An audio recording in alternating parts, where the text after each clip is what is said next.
पृथ्वी पहले से ही धूमकेतु के छल्लों से गुजर चुकी है, जो छल्लों से उल्का प्रभावों, सुपरसोनिक तूफानों की तबाही, बड़े पैमाने पर भूकंपों का बपतिस्मा और ज्वालामुखी विस्फोटों के कारण होने वाले विनाश को सहन कर रही है। इसके अलावा वायुमंडल के नष्ट होने के साथ पृथ्वी पर जीवन लंबे समय से विलुप्त हो गया है और ग्रह स्वयं अपार गुरुत्वाकर्षण बलों द्वारा अलग हो रहा है, जिससे सतह टुकड़ों में टूट रही है और लावा बाहर बह रहा है। लेकिन फिर भी प्रशांत महासागर की गहराई में परमाणु पनडुब्बी पर सवार 140 अधिकारी और सैनिक अभी भी जीवित हैं।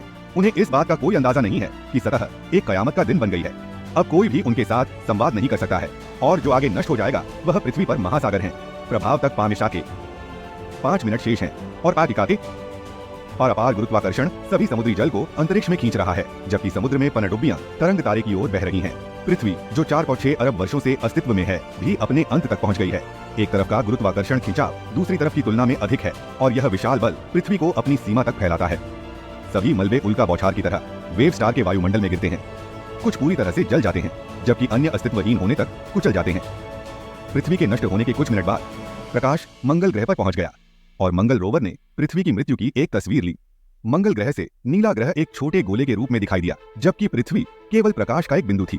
हालांकि वे केवल थोड़े समय के लिए जीवित हैं।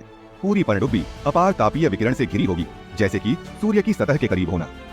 प्रभाव के एक दिन बाद लहर तारा अंतरिक्ष में घूमता रहा, जैसे कि कुछ भी नहीं हुआ था, जबकि मानवता और पृथ्वी लंबे समय से गायब हो गई थी, जिससे मानव अस्तित्व के प्रमाण के रूप में अंतरिक्ष में उपग्रहों का केवल बिखरा हुआ मलबा बचा था।